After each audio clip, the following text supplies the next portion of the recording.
Este es un mensaje del pastor John MacArthur, traducido y predicado en español para el mundo de habla hispana. Al llegar a Colosenses capítulo 1, quiero que veamos los versículos 3 al 8. Colosenses 1, 3 al 8. Continuamos nuestro estudio de Colosenses en esta noche y esto en cierta manera está en la introducción. Esto realmente es muy común para las cartas de Pablo. Él comienza con una salutación simple y después él entra a gratitud, lo cual es lo que hace en el versículo 3. Siempre damos gracias a Dios. Este es un patrón normal para él. Primero lo saluda, después él agradece a Dios por cualquier cualidad sobresaliente que haya en ellos y después entra a su mensaje. Y en lo que realmente se mete aquí es en una explicación del Evangelio. Usted notará en el versículo 5, a causa de la esperanza que os está guardada en los cielos, de la cual ya habéis oído por la palabra verdadera del Evangelio. Por la palabra verdadera del Evangelio. Podría ser traducida literalmente el mensaje de la verdad, el cual es el Evangelio, o el mensaje de la verdad, esto es el Evangelio. Ahora, él dice que él está agradecido por lo que el Evangelio ha llevado a cabo, y él lo llama el Evangelio de la verdad. Con frecuencia oigo a gente decir que cuando quieren enfatizar su honestidad, y esa es la verdad del Evangelio. ¿Alguna vez he oído eso? Algunas personas lo dicen y ni siquiera saben lo que es la verdad del Evangelio. Me pregunto de dónde viene eso. ¿Por qué la gente cuando quiere decir que algo debe ser creído, dicen, ¿y esa es la verdad del Evangelio? ¿Por qué? Porque por todo el tiempo el Evangelio ha estado asociado con la verdad. Son sinónimos, es la verdad. Y esa es la razón por la que la gente dice eso. Inclusive la gente que ni siquiera sabe lo que quiere decir trata de enfatizar la veracidad de lo que dice al llamarla la verdad del Evangelio. Bueno, ¿qué es la verdad del Evangelio? Nosotros que somos cristianos debemos usar el término en su sentido correcto. Cuando hablamos de la verdad del Evangelio, ¿qué estamos diciendo? Bueno, la palabra Evangelio, como aparece en el versículo 5, es la palabra Evangelion, de la cual obtenemos evangelizar o evangel. Simplemente, realmente es un término técnico para buenas noticias. Y originalmente fue un término usado en relación a una batalla. Encontramos que algunos registros no bíblicos del pasado, en algunos registros habían ocasiones en donde cierta ciudad peleaba contra otra ciudad, y en Grecia en particular el país estaba dividido en ciudades-estado, y cada ciudad-estado mantenía su propio ejército y todo así. Entonces, estaban en batallas. Y con frecuencia había una gran batalla y todo el mundo en la ciudad estaba queriendo oír noticias del campo de batalla. No había ningún telégrafo y por lo tanto tenía que haber mensajeros. De pronto en el horizonte el mensajero aparecía, regresaba de la ciudad, del campo de batalla, llegaba volando a la ciudad, esto es corriendo o en algún animal, y normalmente por su aparición se volvía muy obvio cuáles eran las noticias. Si su rostro estaba resplandeciendo, si su lanza llevaba una corona de laurel, si su cabeza tenía una corona sobre ella y estaba ondeando una rama de palmera, entonces el gozo automáticamente llenaba la ciudad y él gritaba, ¡hemos ganado! Y la palabra que era usada para describir eso es Evangelion, las buenas noticias, las noticias de victoria. Y eso de hecho es el Evangelio, son las noticias de victoria. Jerry, cuando él estaba orando, mencionó el hecho de que la gente que es salva ha sido librada de la esclavitud a Satanás. Han ganado la mayor de todas las victorias, él dijo, y eso es correcto. Y la palabra entonces llegó a significar las mejores noticias, las más grandes noticias. Y ciertamente el Evangelio es eso. El Evangelio es la palabra de victoria. Ahora, ¿qué sabemos acerca de este Evangelio? ¿Qué es lo que tenemos que darle a los hombres? ¿Cuál es la verdad que tenemos que compartir con ellos? ¿Qué es la verdad del Evangelio? Bueno, pensemos en ella. ¿Qué sabemos, en primer lugar, acerca de cómo debe ser presentada? ¿Qué sabemos acerca de cómo diseminarla? Jesús la proclamó. En Mateo capítulo 4 y el versículo 23 hay una afirmación simple, y no es la única vez que es presentada. Pero en Mateo 4:23, Jesús salió por toda Galilea, enseñando en las sinagogas y predicando el Evangelio del reino. Jesús lo proclamó. En Marcos capítulo 16, versículo 15, dice, y él les dijo, id por todo el mundo y predicad el Evangelio. También debemos proclamarlo, sea lo que sea. Pero no solo debemos proclamar el Evangelio, también debemos defenderlo. Filipenses 1:17. Pablo dice, sabiendo que he sido puesto para la defensa del Evangelio. Entonces, sea lo que sean estas buenas noticias, Jesús las proclamó, Él dijo que debemos proclamarlas y además debemos defenderlas. Pero hay más inclusive que eso. Más que tan solo defenderlas, tenemos que laborar en ellas. Debemos trabajar en ellas. Filipenses 1:27, trabajando juntos por la fe del Evangelio. Esto es algo que debemos determinar por lograr. Este es un objetivo que demanda disciplina para alcanzarlo. La comunicación del Evangelio. Entonces, debemos proclamarlo y mientras que estamos dando una proclamación positiva, debemos tener la capacidad de defenderla en contra de los que atacan y tenemos que trabajar duro en ello. También debemos disfrutar la comunión del Evangelio. Filipenses 1:5, porque vuestra comunión en el Evangelio es causa de gratitud. En el versículo 3, doy gracias a mi Dios. Después en el versículo 5, por vuestra comunión en el Evangelio. Debemos disfrutar la comunión que disfrutamos en la posesión en común del Evangelio. Además, Pablo le dijo a Timoteo en 2 de Timoteo 1:8, él dijo esto: por tanto, no te avergüences del testimonio de nuestro Señor, ni de mí preso suyo, sino participa de las aflicciones del Evangelio. Él dice aquí, debemos sufrir por el Evangelio. Debemos predicarlo con tal valentía y defenderlo con tal fortaleza y firmeza y trabajar tan duro en él que inclusive terminamos sufriendo en él. Y después, según 1 Corintios capítulo 9, en donde hemos estado estudiando en nuestro tiempo por la mañana juntos, tenemos que asegurarnos de que no lo estorbamos. Él dice, no obstante, no hemos usado esta libertad o derecho, sino que todo lo soportamos, no sea que estorbemos el Evangelio de Cristo. Entonces no debemos hacer nada para estorbarlo. En Romanos 1:16 descubrimos que nunca debemos estar avergonzados de él. Porque no me avergüenzo, dijo Pablo, ¿de qué? Del Evangelio. Pablo le dijo a los tesalonicenses algo interesante. Porque nuestro Evangelio, capítulo 1, versículo 5, primera de Tesalonicenses, no vino a vosotros en palabras solamente, sino en poder y en el Espíritu Santo. Y aquí descubrimos que hemos sido capacitados divinamente para predicarlo. Y entonces, aquí hay algo muy importante. Jesús lo proclamó, Él nos mandó a hacerlo, defenderlo, laborar en Él, tener comunión en Él, sufrir por Él, no estorbarlo, nunca estar avergonzados de Él y reconocer que hemos sido capacitados divinamente y equipados para proclamarlo. Pero, ¿cuál es la cualidad de estas buenas noticias? ¿Cuál es la fuente de esto? ¿Cómo es? Bueno, en Gálatas 1:6 es llamado las únicas buenas nuevas, el único evangelio. Y Pablo dice, si alguien viene y predica cualquier otro evangelio, sea qué, sea anatema. En Hechos 20:24 es llamado las buenas noticias de la gracia de Dios.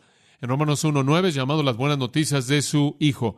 En Romanos 15:16 es llamado las buenas noticias de Dios. En 1 Corintios 9:12 es llamado las buenas noticias de Cristo. En 2 Corintios 4:4 es llamado las buenas noticias gloriosas. En Efesios 6:15 es llamado las buenas noticias de paz. Y me encanta esto, en Apocalipsis 14:6 es llamado el Evangelio eterno o las buenas noticias eternas. Esa es su naturaleza. ¿Qué aprendemos de eso? ¿Es de la gracia de Dios? ¿Son las buenas noticias acerca de su Hijo? ¿Son las buenas noticias de Dios mismo? ¿Son las buenas noticias gloriosas? ¿Son las buenas noticias de paz? ¿Y son las buenas noticias eternas? Esto es algo fantástico. Esa es una descripción de su naturaleza, de su esencia, de su cualidad. ¿Cuál es su contenido? ¿Qué es? 1 Corintios capítulo 15 nos dice claramente lo que es. 1 Corintios 15, 1. Además, hermanos, os declaré a vosotros el Evangelio. ¿Qué es? Versículo 3. Os entregué en primer lugar lo que yo recibí. El Señor me dio el Evangelio. Aquí está. Que Cristo murió por nuestros pecados, según o cumpliendo las Escrituras, y que fue sepultado y que resucitó el tercer día, de nuevo cumpliendo las Escrituras. Ese es el Evangelio. ¿Qué es? Son las buenas noticias. ¿Buenas noticias acerca de qué? Buenas noticias acerca de Jesucristo. Buenas noticias que Jesucristo murió por nuestros pecados y que Él resucitó para que pudiéramos vivir. Esas son buenas noticias. Son las únicas buenas noticias verdaderas que hay. Y fuera de esto, no habría realmente buenas noticias. Ahora, este Evangelio, estas buenas noticias tremendas, esta verdad increíble, es la fuente de la gratitud de Pablo en Colosenses 1, 3 al 8. Siempre orando por vosotros, damos gracias a Dios, Padre de nuestro Señor Jesucristo, habiendo oído de vuestra fe en Cristo Jesús y del amor que tenéis a todos los santos, a causa de la esperanza que os está guardada en los cielos, de la cual ya habéis oído por la palabra verdadera del Evangelio, que ha llegado hasta vosotros, así como a todo el mundo, y lleva fruto y crece también en vosotros desde el día que oísteis y conocisteis la gracia de Dios en verdad. Lo que realmente es la causa de su gratitud es que oyeron el Evangelio y que el Evangelio dio fruto en sus vidas. Ahora, él solo conoce a sus lectores a distancia.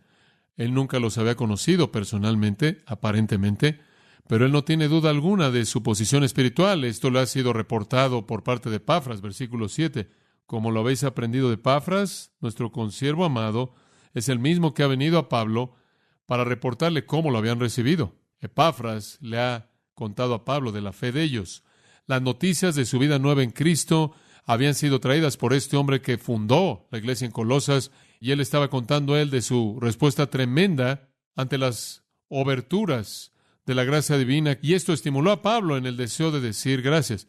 Ahora, como dije, este es un patrón normal para Pablo. Él tiene un saludo, una salutación para comenzar, y después ofrece gratitud.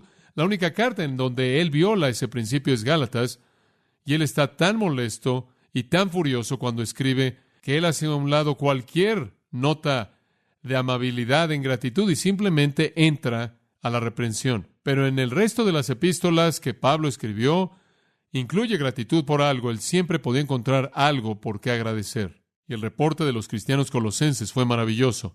Habían recibido el Evangelio, habían creído el Evangelio simplemente había transformado sus vidas, y aunque estaba el peligro inminente de la herejía, que estaremos estudiando en las semanas venideras, eso simplemente estaba afuera esperando atacar a la iglesia. En general, los creyentes estaban muy bien, y Pablo alaba a Dios y le da gracias a Dios por eso en los versículos 3 al 8. Ahora veamos el versículo 3 y comenzaremos y después entraremos a los puntos específicos del Evangelio. Al decir damos, él probablemente incluye a Timoteo, quien estaba con él, según el versículo 3. Damos gracias a Dios Padre. Ahora, necesitamos en cierta manera construir esto en el griego para que usted lo entienda. Damos gracias a Dios Padre, y tomamos el siempre y lo metemos ahí. Damos gracias a Dios, el Padre de nuestro Señor Jesucristo, siempre con respecto a ustedes cuando oramos. Él no quiere decir que ellos siempre están orando. Él quiere decir que cuando oran, siempre se acuerdan de darle gracias a Dios por los colosenses. Él no está diciendo, siempre estamos orando por ustedes, sino que cuando estamos orando, siempre estamos recordándole al Señor de nuestra gratitud por ustedes. Y entonces Pablo dice, estamos agradeciéndole a Dios, el Padre de nuestro Señor Jesucristo, por ustedes, siempre cuando oramos. Esa es una afirmación hermosa ahí, Dios, y realmente no hay un y en el griego. Damos gracias a Dios, el Padre de nuestro Señor Jesucristo. Esto está expresando la relación de Dios, el Hijo, y Dios el Padre en la encarnación. Aunque Jesús dijo, yo y el Padre somos uno, aunque Jesús dijo en Juan 14, si me habéis visto a mí, habéis visto al Padre, todavía es verdad que en la encarnación Cristo se convirtió en un siervo. Y aquí lo encontramos diciendo en esencia, damos gracias a Dios, el Padre de nuestro Señor Jesucristo. Y simplemente refiriéndose al hecho de que el Señor Jesucristo en su humillación vio a Dios como su Padre. Y ciertamente así fue. Cuando Él oró, Padre nuestro. Y en su encarnación Él vio a Dios como el Padre. Pero no sé que Jesús está adoptando una función de subordinado, una posición aquí. Observe que lo llama el Señor Jesucristo. Y eso lo eleva de regreso al nivel de igualdad con Dios mismo, porque Él no es ningún otro que el Señor de señores. Y entonces, desde el principio, el apóstol agradece a Dios. Y al hacer eso, observe, él eleva su reconocimiento por encima de la adulación. Él no está dándole palmadas en la espalda a los colosenses. Él está dándole la gloria a aquel que la merece. Gracias, Dios, por lo que has hecho en las vidas de los colosenses. Gracias por el efecto que el Evangelio ha tenido en sus vidas. Ahora, en esta gratitud, versículos 3 al 8, vemos un retrato hermoso del Evangelio, y él señala 7 aspectos del Evangelio. Son muy básicos, todos nosotros las conocemos, las creemos, todos nosotros, por lo menos los que somos creyentes en Cristo. Sin embargo, cuán emocionante es oír de nuevo las buenas noticias. Veamos estos 7 principios del Evangelio. Número 1, en su ofrecimiento de gratitud, él presenta un retrato amplio de la esencia del Evangelio en lo que dice. Primer punto, la verdad del Evangelio es recibida por la fe. La verdad del Evangelio es recibida por la fe. Damos gracias a Dios, Padre de nuestro Señor Jesucristo, cuando oramos por ustedes, habiendo oído de vuestra fe en Cristo Jesús. Ahora, aquí es en donde todo comienza. Pablo dice, quiero darle gracias a Dios porque creen. Quiero darle gracias a Dios porque tienen fe. Quiero darle gracias a Dios porque las buenas noticias son Jesucristo y ustedes lo creen. ¿Sabe una cosa? Habían bastantes que no creían. En Gálatas capítulo 1, versículo 7, él dijo, algunos pervierten el Evangelio. Hay bastantes personas que no lo creen, lo pervierten. Hay otros que desobedecen al Evangelio, lo oyen, inclusive pueden aceptarlo como la verdad, pero no lo obedecen. Romanos 10:16, no todos han obedecido al Evangelio. Entonces Pablo dijo en Gálatas, algunos lo pervierten, y en Romanos, algunos simplemente lo desobedecen. Ahora, esa es una posición muy peligrosa que adoptar. Segunda de Tesalonicenses, capítulo 1, versículo 8, dice que el Señor aparecerá del cielo con sus ángeles de poder en llama de fuego, vengándose de aquellos que no conocen a Dios ni obedecen el Evangelio de nuestro Señor Jesucristo. Entonces, el hecho de que alguien pervierta o desobedezca el Evangelio es colocarlos en una posición muy, muy seria. En 1 Pedro 4:17 dice, porque el tiempo ha venido que el juicio debe comenzar en la casa de Dios, y si comienza primero con nosotros, ¿cuál será el fin de aquellos que no obedecen el Evangelio de Dios? Y si el justo con dificultad se salva, ¿en dónde aparecerá el impío y el pecador? ¿Cuál será el destino de alguien que desobedece? Pero vosotros habéis creído. Ustedes no lo han pervertido y no lo han desobedecido, si lo han creído, y alabo a Dios por ello. Ese es el comienzo de su gratitud. Y como pastor yo puedo decir lo mismo a ustedes. Conforme veo la congregación de Grace Church, semana tras semana, la gratitud más profunda que hay en mi corazón va a Dios, porque ustedes han creído y obedecido el Evangelio. El mensaje de nuestro Señor Jesucristo dice, Jesús vino a Galilea, Marcos 1:14, predicando el Evangelio del reino de Dios. ¿Y qué dijo Jesús? Esto, el tiempo ha llegado y el reino de Dios se ha acercado. Arrepentíos y creed en el Evangelio. Jesús dijo, arrepentíos y créanlo. Y Pablo dice, me da tanto gusto porque lo hicieron conforme Dios se movió en sus corazones. En Hechos 15:7, Pedro se levantó y dijo, varones y hermanos, vosotros sabéis cómo hace tiempo atrás Dios decidió entre nosotros que los gentiles por mi boca oyeran la palabra del Evangelio y creyeran. La Biblia nos dice que el Evangelio debe ser creído. Ahí es en donde todo comienza. ¿Qué significa creer? ¿Qué está diciendo él? ¿Cómo se convierte usted en cristiano? ¿Cómo recibe usted estas buenas noticias? Simplemente al creer. La palabra en el griego, el verbo es pisteu, creer, tener fe. La palabra simplemente significa estar persuadido, estar convencido de que algo es verdad y confiar en él. La fe es creer. No es como un pequeño niño dijo que la fe es definida como cree lo que sabes que no es. Eso no es fe. La fe está basada en la evidencia. La fe está basada en hechos. Observe Hebreos 11, y esto creo yo un pasaje útil. Es la única definición bíblica de la fe que tenemos realmente expresada. Hebreos 11:1. Es pues la fe, y esto es muy interesante, la sustancia de lo que se espera. La fe es la sustancia de lo que se espera. En otras palabras, usted espera algo, y conforme usted espera algo que no es visto, su fe le da realidad presente. La fe no es un anhelo, es saber con autoridad absoluta y certeza absoluta, es tomar algo que usted no puede ver y que parece estar lejos de usted y le da sustancia. Dice usted, ¿qué quieres decir con eso? Bueno, siempre tengo que regresar a la misma ilustración, porque tengo la oportunidad de manejar mucho y estoy seguro que usted también, y con frecuencia estoy manejando por caminos en los que nunca he manejado, porque voy a alguna iglesia o algún campamento en algún lugar, y siempre me sorprende porque no importa en dónde estoy, simplemente sigo y estoy ahí por la oscuridad y voy manejando por la oscuridad. Podría ser inclusive una noche con neblina y voy manejando, haciendo lo mío y no tengo la menor idea de lo que me rodea. Hasta donde yo sé, podría caerme en una caída de varios cientos de metros y el camino simplemente podría terminar y con un pequeño letrero decir, adiós, ¿me entiende? No conozco a nadie quien hizo los caminos. No sé a dónde va el camino. Podría haber una pared de más de 30 metros de concreto de grosor ahí en medio de mi carril, hasta donde yo sé.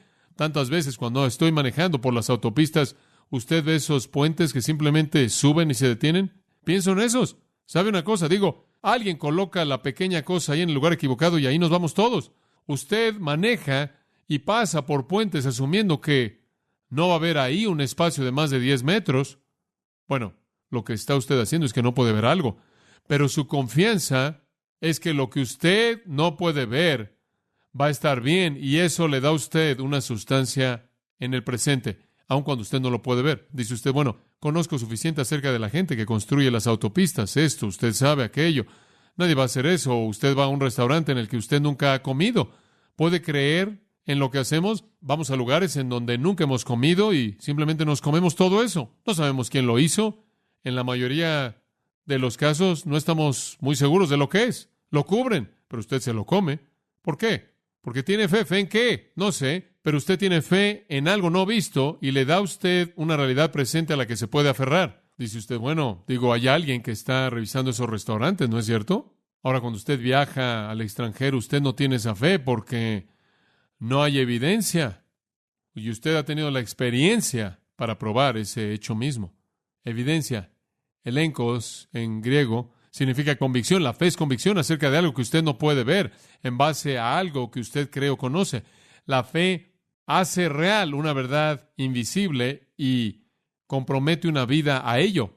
Siempre regreso a Noé. Para mí, él es increíble. Dios le dijo a Noé, va a llover. Y yo sé que lo primero que hizo Noé fue tratar de visualizar la lluvia, porque nunca jamás había llovido en la historia del mundo. ¿Lluvia? ¿Qué es lluvia? Es agua cayendo del cielo. Oh. Y yo sé que él trató de visualizar la lluvia y él trató de visualizar un diluvio y él creyó a Dios, y entonces esa realidad invisible tuvo sustancia inmediata en su mente. Pero observe, la fe es la sustancia de las cosas que se esperan, la evidencia de lo que no se ve. Él estuvo convencido y su fe lo llevó a una acción momentánea y él construyó un barco en el desierto. Y eso para mí es increíble. ¿Sabe usted cuánto tiempo le tomó construirlo? 120 años. Como dije, un hombre que sale a ordenar la leña, a ordenar la madera, pero 120 años después, él sigue metiendo ahí los clavos. Es sorprendente. Pero hacemos eso. Confiamos en los letreros que vemos en la autopista. Hay razones, hay suficiente evidencia para que podamos verlo como una realidad presente, algo que es invisible. Y eso es precisamente lo que tenemos con fe en Dios. Dios dice, Jesucristo puede transformar tu vida. Jesucristo murió y resucitó. No hemos visto eso, no hemos verificado eso con nuestros ojos, pero hay suficiente evidencia bíblica, hay suficiente testimonio de la gente cuyas vidas fueron transformadas para que yo tome esa verdad invisible y la considere como una realidad en este momento. Eso es creer. Y así es como usted se salva. Así es como usted recibe el Evangelio. Al ver lo invisible como algo que es una realidad en el presente. Dice usted, bueno, ¿qué tienes que creer? Oigo a gente decir, creen. Y una canción, creo que por cada gota de lluvia una flor crece. Bueno, usted está mal. Usted nunca podría probar eso. Que por cada gota de lluvia hay una flor. Usted no cree algo que sea muy inteligente. Yo creo que en algún lugar en la oscuridad brilla una vela. ¡Qué línea tan torpe! ¿A quién le importa, verdad? Claro, hay gente por todos lados diciendo, creo. ¿Usted cree qué? Bueno, ¿qué dice él en el versículo 4? Habiendo oído de vuestra fe en ¿qué? En Cristo Jesús. La relación entre la fe y Cristo Jesús es la relación que salva. En Hechos 16:31 dice, cree en el Señor Jesucristo. Usa la preposición epi, lo cual sugiere reposar sobre un cimiento. En Hechos 20:21 dice, creed hacia el Señor Jesucristo, lo cual usa eid, lo cual significa encontrar un lugar en donde vivir, entrar, morar, encontrar un hogar. Y aquí él dice, ten fe en Cristo, como si hubiéramos llegado a un lugar de seguridad y un ancla. Y entonces nuestra fe en Cristo es como descansar sobre un cimiento, encontrar un hogar, sacar un ancla. Y la salvación viene a nosotros en la experiencia humana simplemente al creer. Esa es la simplicidad de ello, es la belleza de ello. Juan 1:12, mas a todos los que le recibieron les dio potestad de ser hechos hijos de Dios, a los que ¿qué? A los que creen en su nombre, creer en su nombre. Ese es el comienzo del Evangelio. Y eso es todo. Spurgeon solía contar una historia acerca de dos hombres en un barco. Estaban en medio de rápidos muy severos e iban a un lugar en donde había una cascada, inclusive rápidos peores, y realmente no había manera si llegaban a esos rápidos de que llegaran a vivir. Y comenzaron a luchar por sus vidas. y conforme eran llevados hacia abajo por la corriente, fueron llevados hacia las rocas peligrosas, y algunos hombres en la costa los vieron y trataron de salvar a los dos hombres y les aventaron una cuerda. Ya para este momento los hombres se habían caído de la pequeña lancha y estaban luchando en la corriente. Un hombre se agarró de la cuerda y fue salvado. Al mismo instante, dijo Spurgeon, el otro hombre que podría haber agarrado la cuerda, en el pánico del momento, se agarró de un pedazo de madera que estaba flotando y pasando por ahí, y ese fue un error fatal. Un hombre fue llevado a la costa porque él tuvo una conexión con la gente en la tierra. El otro, aferrándose a un pedazo de madera, fue llevado hasta los rápidos y nunca lo volvieron a encontrar. Ahora, como puede ver, lo que la fe hace es que la fe le da a usted una conexión con la costa. La fe le da a usted una conexión con Jesucristo. Las buenas obras es agarrarse de un madero. No va a ningún lugar, sino que va junto con usted a su condenación. Y Pablo dice, en primer lugar, Colosenses, quiero agradecerle a Dios porque se agarraron de la cuerda, no de un madero. Muy bien, la verdad del Evangelio es recibida por la fe. En segundo lugar, la verdad del Evangelio resulta en amor. Eso está en el versículo 4. Habiendo oído de vuestra fe en Cristo Jesús y del amor que tenéis a todos los santos. Ahora podremos hablar tanto de esto. Yo podría seguir y seguir acerca de esto porque este es uno de mis temas favoritos, pero voy a resistir la inclinación. Casi dije tentación, pero ciertamente no podrá ser una tentación hablar de eso. Él dice, el resultado de esto ha sido el amor que tienen hacia todos los santos. Ahora, Gálatas 5:6 dice, la fe obra por el amor. En donde hay fe verdadera va a haber amor. Si usted cree verdaderamente en Cristo, usted verdaderamente es su hijo. Usted va a amar a su hermano. Digo, eso simplemente está ahí. Es inevitable que en donde hay una fe saludable, habrá un amor verdadero por los hermanos. La fe no lleva al aislamiento, es fe en Cristo, en un sentido que nos purga del egoísmo y nos da una nueva perspectiva hacia otros. Y nuestro amor es un reflejo de su amor hacia nosotros. Me encanta lo que dice aquí, creo que esto es muy práctico. Y del amor que tenéis a todos los santos. ¿No es algo importante esto? Fue un amor no selectivo, ellos amaron a todos. Concepto hermoso.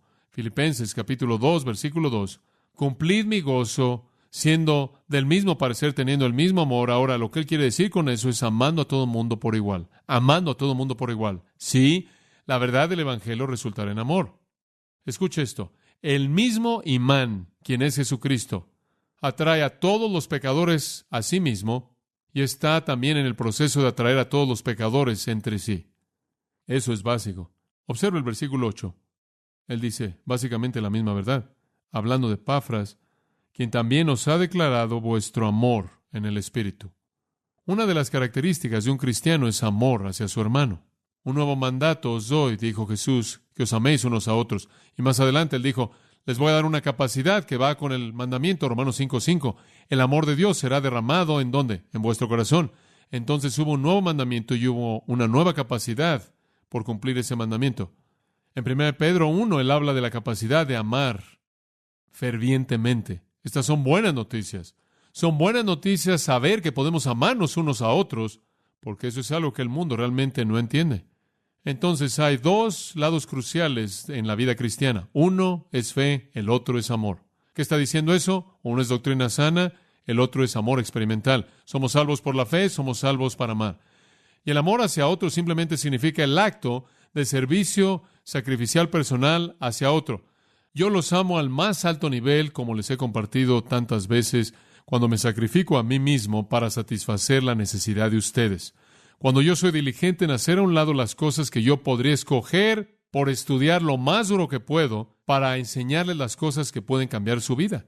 Ese es el acto más magnánimo de amor que yo les puedo ofrecer. No acercarme a ustedes y abrazarlos y apretarlos y decirles, oh, te amo, mi hermano. Ustedes saben, eso está bien. Pero no puedo llegar a todo mundo y si comienzo a hacer eso, mi esposa de cualquier manera se va a enojar. Pero la manera en la que mejor los puedo amar y la manera en la que puedo mostrarles mi amor de la manera más clara, y obviamente es invertir todo lo que soy y todo lo que tengo en su crecimiento espiritual, ¿verdad? Y la manera en la que ustedes pueden mostrarme su amor de la mejor manera posible es responder al hacer todo lo que pueden por ser todo lo que Dios quiere que seas y ministrarme como ustedes puedan. Y de eso es de lo que Él está hablando. Él no está hablando de que todo el mundo vaya por todos lados con algún tipo de sentimiento terrenal hacia otros. Eso nunca sucederá, sino que Él está hablando de que nos preocupemos lo suficiente como para hacer lo que Dios nos ha dado que hagamos en la responsabilidad de satisfacer las necesidades unos de otros. Y siempre regreso a Juan 13, en donde simplemente dice ahí que Jesús amó a sus discípulos hasta la perfección y lo mostró inmediatamente después de eso a lavar los pies de ellos.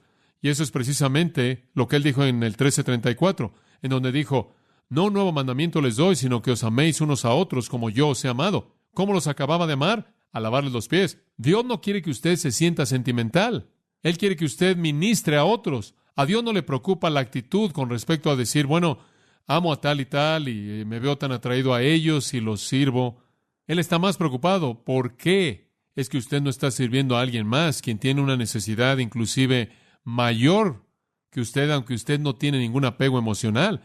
Porque el servicio es el asunto. Entonces nuestra fe es más que una convicción de la mente. Es lo que fluye, lo que sale del corazón, es doctrina sana y es amor. Y tenemos el mandamiento amar y la nueva capacidad debido a que el Espíritu de Dios ha derramado su amor en nosotros. Tercera cosa, y nos saltamos muchas cosas que necesitamos decir de eso. Tercera cosa, la verdad del Evangelio no solo es recibida por la fe y resulta en amor, sino que descansa en la esperanza. La verdad del Evangelio descansa en la esperanza. Y claro, como usted sabe, la fe, el amor y la esperanza son el gran trío de las virtudes cristianas, ¿verdad? 1 Corintios 13:13, y ahora permanecen la fe, la esperanza y el amor, y el mayor de estos es el amor. Y aquí están de nuevo. Observe el versículo 5. A causa de la esperanza que os está guardada en los cielos, de la cual ya habéis oído por la palabra verdadera del Evangelio. Simplemente le doy gracias a Dios, no solo por su fe, sino que le doy gracias a Dios por el amor que resulta, y le doy gracias a Dios por la esperanza que tienen. ¿Qué es esta esperanza? Está guardada en los cielos. El verbo significa reservada. Es el plan apartado. Pedro lo llama, como lo mencionamos esta mañana en 1 Pedro 1:4, una herencia incorruptible, incontaminada, inmarcesible, reservada en los cielos para vosotros. Tenemos una herencia apartada en el cielo. ¡Qué verdad tan fantástica! En Hebreos capítulo 6, creo que son los versículos 18 y 19, una afirmación parecida, que por dos cosas inmutables, y eso tiene que ver con la promesa de Dios y el juramento de Dios, esas dos cosas, en las cuales fue imposible que Dios mintiera, tengamos una consolación fuerte o esperanza fuerte, un consuelo fuerte, confianza fuerte, que habéis huido para encontrar refugio, para aferraros de la esperanza que está delante de nosotros. ¿Qué esperanza? Escuche, tenemos como un ancla del alma segura y estable que entra dentro del velo. Lo que él está diciendo es que el cristiano tiene una cadena larga. Y al final de esta cadena está un ancla. Y nuestra ancla ha sido arrojada adentro del lugar santísimo y está anclada en el asiento del trono de Dios. Y estamos anclados dentro del velo. Esa es nuestra esperanza. ¡Qué realidad tan fantástica! Aparentemente esta esperanza inclusive da lugar a nuestro amor hacia los santos, como dice en los manuscritos claramente en el versículo 5, debido a la esperanza que está guardada para vosotros en el cielo. Esto es lo que puede dar lugar a nuestro amor. Cuando pienso en nuestra esperanza, realmente me emociona. Piénselo en estos términos. Dios estableció nuestra esperanza al hacernos sus hijos. Escuche eso. Dios estableció nuestra esperanza al hacernos hijos. Escuche 1 Juan 3:1. Mirad cuál amor nos ha dado el Padre al hacernos hijos de Dios. Él estableció nuestra esperanza al hacernos hijos. ¿Y quiere oír usted algo emocionante? Él cumplirá nuestra esperanza al hacernos como su Hijo. Versículo 2, 1 Juan 3. Amados, ahora somos hijos de Dios, pero todavía no aparece lo que seremos, pero sabemos que cuando Él se manifieste, seremos como Él, porque, ¿qué? Porque le veremos como Él es. Dios estableció nuestra esperanza al hacernos hijos y cumple nuestra esperanza al hacernos como su Hijo. ¡Qué esperanza! ¡Qué esperanza tan fantástica! El Evangelio nos da amor unos a otros y esperanza por la eternidad. La fe y la esperanza están ligados de manera inseparable. Creemos y entonces esperamos. ¿Sabe algo? Una cosa que el cristiano hace simplemente para ilustrar este concepto de la esperanza es que el cristiano sacrifica el presente en base al futuro. ¿Sabe una cosa? Humanamente hablando, no somos así. ¿Alguna vez se ha dado cuenta de eso con sus hijos? ¿Alguna vez ha tratado de decirle a su pequeño niño de 8 años, no puedes hacer eso este sábado? pero lo puedes hacer dentro de 3 sábados. Pero no quiero 3 sábados. Usted sabe, yo crecí, mi papá siempre solía decirme, ¿cuándo vas a aprender, Johnny, a no sacrificar el futuro en el altar de lo inmediato? Y sabe una cosa, hasta que tuve 16 años de edad, ni siquiera supe de qué estaba hablando. ¿Cuándo vas a aprender a no sacrificar el futuro en el altar de lo inmediato? Lo puedo oír diciéndolo por toda la casa. Irene, ¿cuándo es que este niño va a aprender a no sacrificar? Usted sabe, el futuro sobre el altar de lo inmediato. Todo tiene que ser ahora. No puedo esperar. Bueno, el cristiano lo ve de la otra manera. Pablo dice en Romanos 8:18, los sufrimientos de esta vida no son ¿qué? Dignos de compararse con ¿qué? Con la gloria que será nuestra. El cristiano está dispuesto a sacrificar el presente en el altar del futuro. Yo voy a decir, oye Señor, quítame todo, hazme estar desnudo y pobre y privado siempre y cuando pueda tener una herencia eterna. Usted no. Si usted no lo quiere hacer, usted está mal. Usted tiene todos sus valores invertidos. Pero el hombre promedio en el mundo está diciendo, dame ahora. El cristiano, amigos, es antiexistencial. No lo quiero ahora, lo quiero más tarde. Compre ahora, pague después. Ese es el mundo. El cristiano dice, voy a pagar ahora y lo tendré más tarde.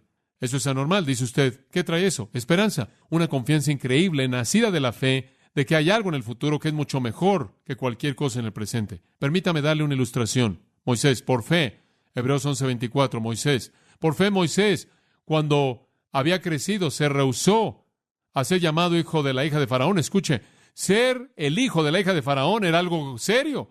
Digo, él era el más influyente en la tierra. Faraón estaba cargado de dinero. Faraón era uno de los hombres más ricos en el mundo y Moisés en su posición lo tenía todo. Digo, él tenía todo lo que había, pero él no quiso ser llamado el hijo de la hija de Faraón. Él estaba dispuesto a decir no a todo lo que él tenía. Moisés no fue un existencialista. Él no quiso aferrarse al momento y disfrutar de todo lo que él podía sacar del momento. Él estuvo dispuesto a sacrificar el momento por el futuro. Y entonces él dice que prefirió sufrir aflicción con el pueblo de Dios que disfrutar de los placeres del pecado por un tiempo. ¿Ve usted? Digo, él estaba diciendo, oigan, a mí no me importa el momento, lo que me importa es el siempre. Y sabe una cosa, los cristianos son así. No se enredan demasiado en el momento porque están demasiado preocupados por el para siempre.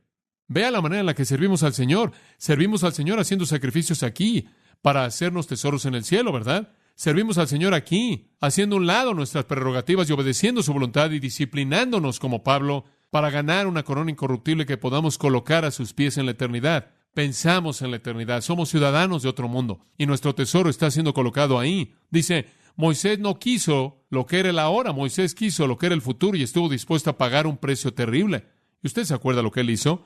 En lugar de mantener su posición como el hijo de la hija de Faraón, él salió y él realmente adoptó la postura de un defensor de los israelitas abusados y él mató a uno de los guardias de Faraón y después todo comenzó y él tuvo que ser identificado con ese pueblo y él terminó como un pastor pobre a cargo del rebaño de Jetro. ¿Por qué pensó así? Versículo 26. Porque él creyó que el vituperio de Cristo eran riquezas mayores que el tesoro en Egipto. Escuche, porque él quería la recompensa. Él creyó que al sufrir ahora, Dios lo recompensaría después. Y después dice en el versículo 27, por la fe dejó Egipto. ¿Por qué? Porque se sostuvo como viendo al ¿qué? Al invisible. Él pudo, por fe, ver al Dios invisible y decir, estoy dispuesto a sacrificar el presente sobre el altar del futuro. Esa es la vida cristiana. Eso es la vida cristiana. Digo, nuestra fe da esperanza futura.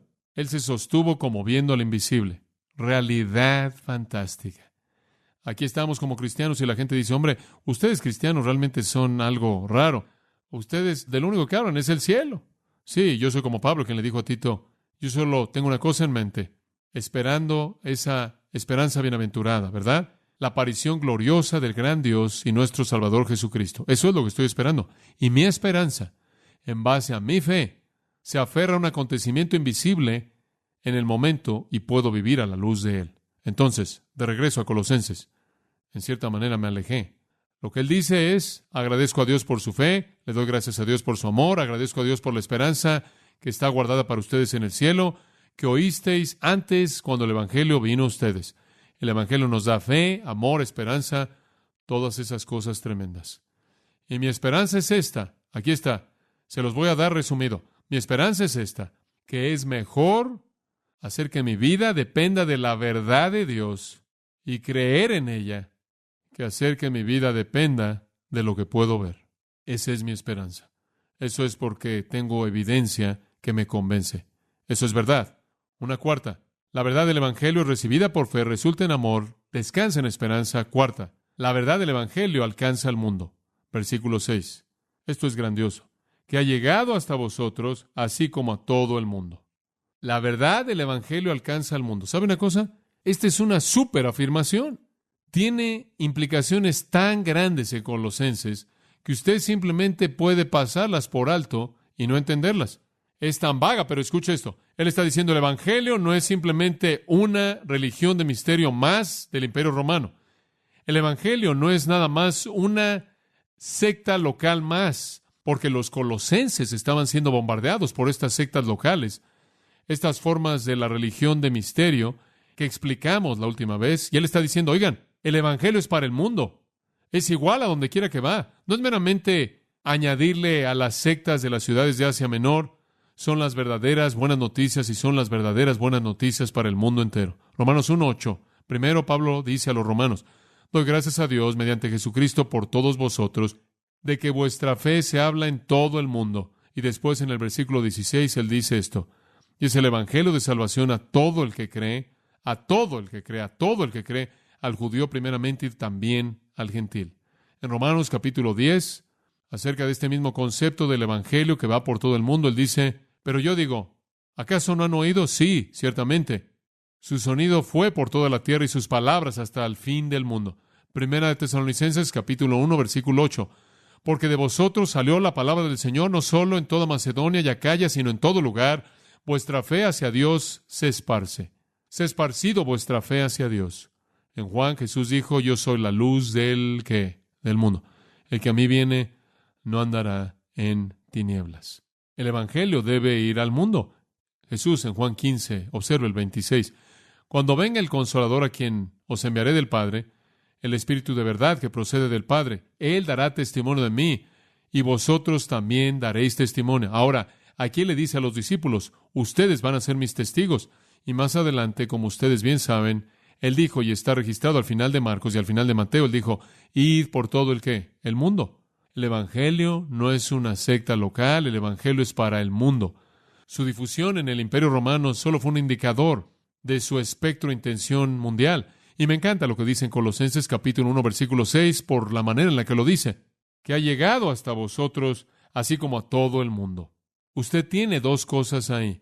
Usted tiene el Evangelio siendo personal y el Evangelio siendo universal. Simplemente es un contraste hermoso.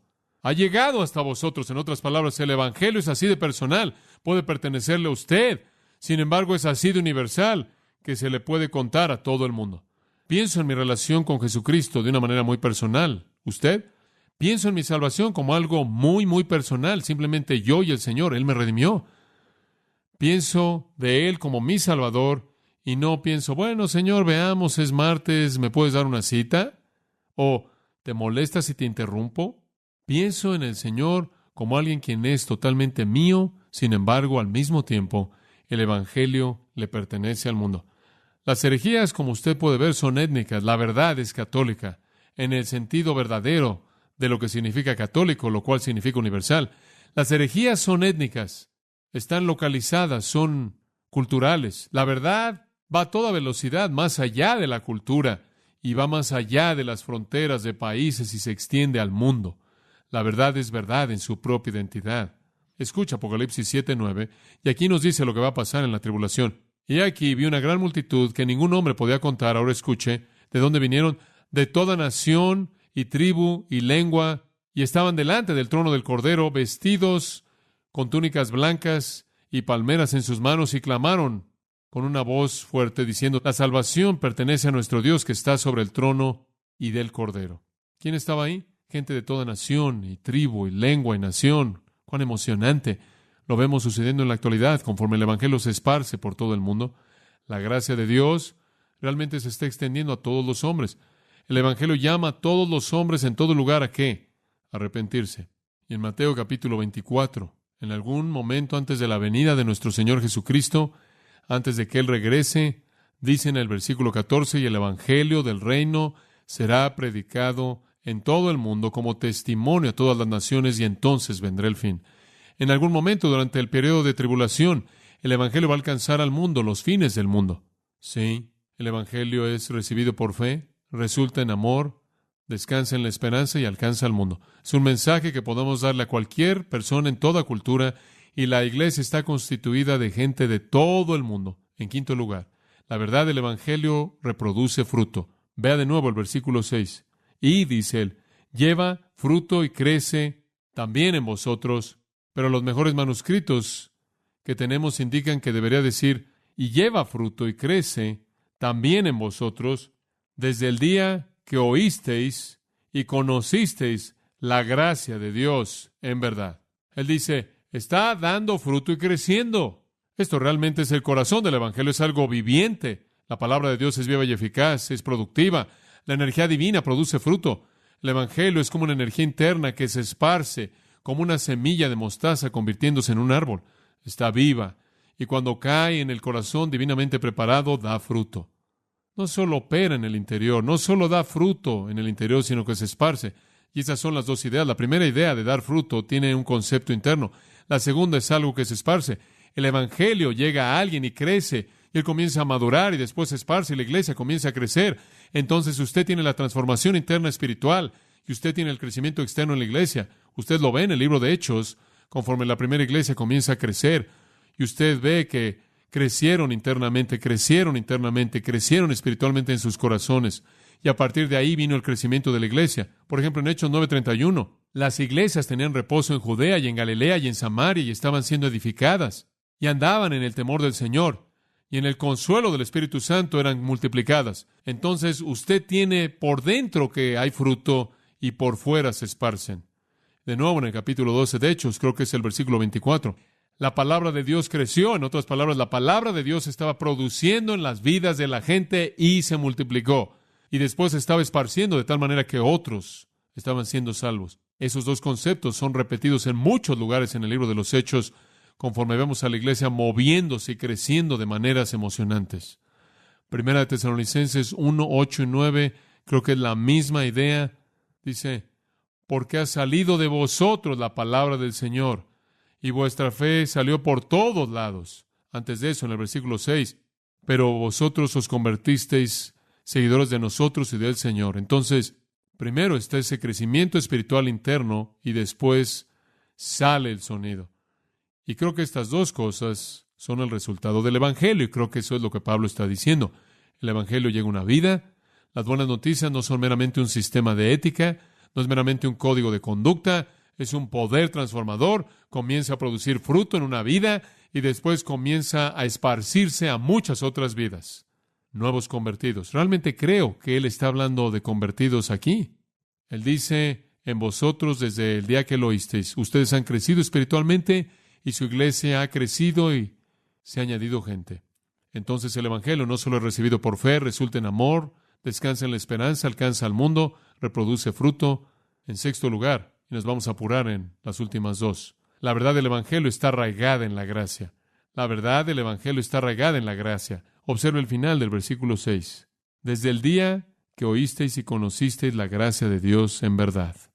Él simplemente no puede terminar un párrafo aquí. De hecho, esta sección entera del 3 al 8 es una oración. Ni siquiera puede terminar una oración aquí sin incluir gracia, porque la gracia está en el corazón del Evangelio. El resto de las religiones se basan en la suposición de que usted hace algo para ganarse algo. El resto de las religiones se basan en el hecho de que un hombre puede, por sus propias obras, ganarse algo de Dios. Él puede ganarse la salvación por el esfuerzo humano mezclado con cierto grado de gracia divina. Pero Pablo siempre coloca el hacha en la raíz del legalismo. Él siempre está cortando el árbol de obras. Y realmente lo va a derribar en el capítulo 2, versículos 19 en adelante, cuando lleguemos ahí en Colosenses. Pero por ahora, él simplemente comienza a colocar el hacha ahí. Dios es soberano y de manera gratuita y misericordiosa perdona. No por algo que hayamos hecho, sino por su propia gracia.